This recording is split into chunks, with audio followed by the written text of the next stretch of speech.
Yes అది అసలు ఇవాళ ఏది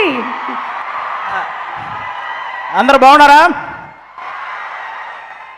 థ్యాంక్ యూ సో మచ్. ఈరోజు ఈ సినిమాలో నేను కూడా ఒక చిన్న భాగం అయినందుకు ముఖ్యంగా ఫస్ట్ నేను వెంకీ అట్లూరి అన్నకు థ్యాంక్ యూ చెప్పుకోవాలి సీరియస్గా. ఎందుకంటే ఆయన ట్రావెలింగ్లో ఫస్ట్ సినిమా నుంచి నేను ఉన్నాను. వీటి గురించి మాట్లాడే ముందు నేను ఒక సినిమా గురించి మాట్లాడాలి.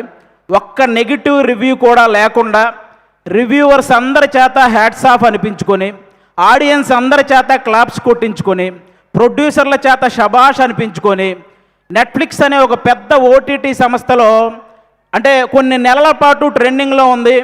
తర్వాత నేషనల్ అవార్డే వచ్చి ఇంట్లో ఉంది. ఆ సినిమా పేరు లక్కీ భాస్కర్. అది తీసిన డైరెక్టర్ మన వెంకీ అట్లూరి గారు. మామూలు విషయం కాదు. అప్పట్లో మాయాబజార్ అని, శంకరాభరణం అని, రుద్రవేణ్ అని ఇలాంటి క్లాసిక్స్ గురించి మనందరం మాట్లాడుకుంటాం. ఈ జనరేషన్కి లక్కీ భాస్కర్ కూడా ఒక క్లాసిక్ మూవీ అనమాట. అలాంటి మూవీ తీసిన వెంకీ అట్లూరికి నిజంగా థ్యాంక్ యూ సో మచ్. నాకు మా గురువు గారి డైలాగ్ ఒకటి బాగా గుర్తొస్తుంది. త్రివిక్రమ్ గారి డైలాగ్ ఒకటి అరవింద సమేతలో, ప్రతి 30 సంవత్సరాలకి బ్రతుకు తాలూకు ఆలోచన మారుతూ ఉంటుంది.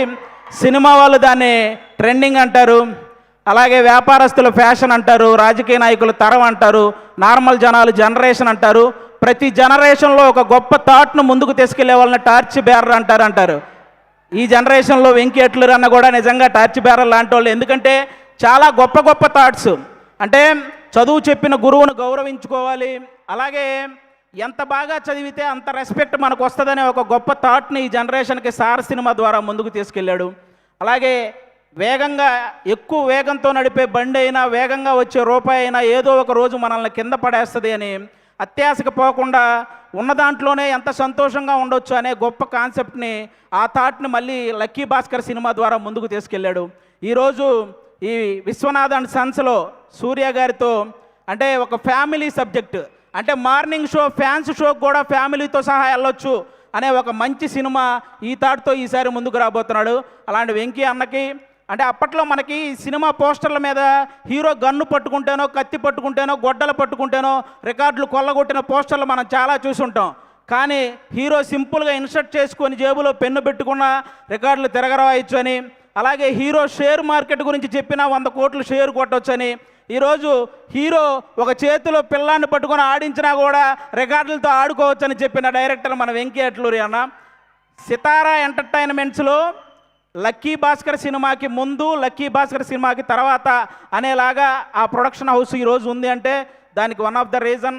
అలాగే తొలి ప్రేమ సినిమా హిట్ అయినప్పుడు దాని తర్వాత మిస్టర్ మజ్ను కానీ, లేకపోతే రంగ్ దే కానీ ఇలాంటి సినిమాలు వస్తున్నప్పుడు వెంకీ అట్లూరి అనే డైరెక్టర్కి ప్రేమ, పెళ్ళి సబ్జెక్టులు తప్ప ఏమీ తెలియదు అని అన్న వాళ్ళకి అప్పుడు తీసాడు అసలైన ఆయుధాలు బయటికి.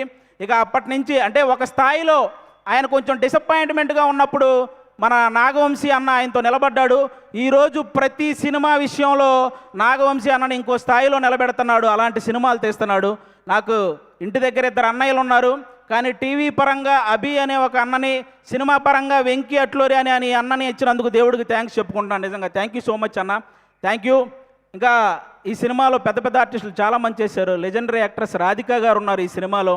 నాకు ఇప్పటికీ నవ్వింది మల్లె చెండు సాంగ్లో ఆవిడ స్మైల్ కానీ, ఆ డ్యాన్స్ కానీ ఎప్పటికీ మర్చిపోలేని, ఇప్పటికీ అదే హైపర్ యాక్టివ్తో ఉంటారు ఆవిడ. కాబట్టి ఆవిడకి థ్యాంక్ యూ సో మచ్ అండి. అలాగే ఒకప్పుడు 2 వ్యక్తులు ఇళ్ళ దగ్గర కార్లు అదే పనిగా ఆగుండేవి. అది ఒకటి రామారావు గారి ఇంటి దగ్గర, అలాగే ఒక జనరేషన్లో కోదండరామిరెడ్డి గారి ఇంటి దగ్గర కార్లు అలాగే ఆగేవి. ఎందుకంటే ఆయనేమో చూడడం కోసం, ఈయన డేట్ల కోసం. అంత సక్సెస్ఫుల్ డైరెక్టర్ కోదండరామిరెడ్డి గారి పెద్ద అబ్బాయి కూడా ఇక్కడ ఉన్నారు, సునీల్ గారు. ఈ సినిమాలో వన్ ఆఫ్ ద రోల్ చేశారు. ఆయన కూడా చాలా సపోర్ట్ చేశారు ఈ సినిమాలో. ఆయనతో పాటు నేను యాక్ట్ చేస్తున్నప్పుడు ఆయనకు కూడా థ్యాంక్ యూ సో మచ్. ఇక మమితా బిజ్జు గారి గురించి చెప్పక్కర్లేదు. తమిళనాడు సీఎం గారితో యాక్ట్ చేశారు, ఆవిడతో కలిసి నేను యాక్ట్ చేశాను. ఇంకా అంతకుమించి ఇంకా మనందరం ఈరోజు ఇంతమంది ఇక్కడికి వచ్చారంటే దానికి మెయిన్ రీజన్ సూర్య గారు. సార్ గజనీ సినిమాలో మీరు మర్చిపోతారు, కానీ ఆ సినిమా చూసినప్పటి నుంచి మిమ్మల్ని మేము మర్చిపోలేదు సార్. అంటే తెలుగు సినిమా అభిమానులు తనకిష్టమైన ఒక తెలుగు హీరోని చూసినప్పుడు ఒక చిన్న ఎమోషన్కి గురవ్వటం అది కామన్. కానీ చాలామంది తెలుగు సినిమా అభిమానులు సూర్య గారిని చూసినప్పుడు కూడా అంతే ఎమోషన్కి గురవుతారు. ఎందుకంటే తెలుగు సినిమా మీద ఆయన వేసిన ఇంపాక్ట్ అలాంటిదన్నమాట. సార్, నా ఆల్ టైమ్ ఫేవరెట్ మూవీ మీది జై భీమ్ సార్. జై భీమ్ సినిమాలో మీరు పేపర్ చదువుతూ కాలు మీద కాలేసుకొని కూర్చొని పేపర్ చదువుతుంటే పక్కన ఒక చిన్న పాప కూడా ఆ పేపర్ తీసుకుంటే మీరు జస్ట్ అలా హెడ్ నాడ్ చేసి ఆ పాపను కూడా కాలు మీద కాలేసుకొని కూర్చోమంటారు.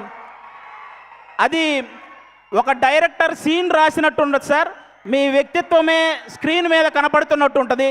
అది ఆ విషయంలో అందుకే అలాంటి వ్యక్తి కాబట్టి ఈరోజు ఎంతోమంది పేద విద్యార్థుల్ని ఇంజనీర్లుగా డాక్టర్లుగా తీర్చిదిద్దారు మన సూర్య గారు. ప్రపంచానికి వెలుగునిచ్చేది ఆ సూర్య భగవానుడైతే ఎంతోమంది పేదవాళ్ళ జీవితాల్లో వెలుగునిచ్చింది ఈ సూర్య భగవానుడు. కాబట్టి ఖచ్చితంగా మీరందరూ ఆ విషయంలో క్లాప్స్ కొట్టాలి. ఎందుకంటే తమిళనాడులో మన సూర్య గారు ఒక ట్రస్ట్ పెట్టారు, దానికి చిరంజీవి గారే ఇన్స్పిరేషన్ అని ఆయన చెప్పారు.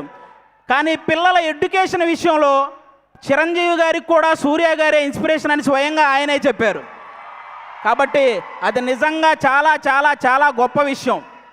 ఒక కుటుంబాన్ని బాగా చూసుకోవడంలో కానీ, భార్యని ప్రేమించడంలో కానీ, వ్యక్తిత్వంలో కానీ, టాలెంట్ ఉండి చదువుకోవడానికి శక్తి లేని వాళ్ళకి సహాయం చేయడంలో కానీ, బాడీని సరిగ్గా మెయింటైన్ చేయడంలో కానీ, బాక్స్ ఆఫీస్ దగ్గర సరైన లెక్కలు సరిచేయడంలో కానీ ఆయన్ని బీట్ చేసే వాళ్ళు ఎవరైనా ఉంటే వాళ్ళకి లైఫ్ టైం సెటిల్మెంట్ రా.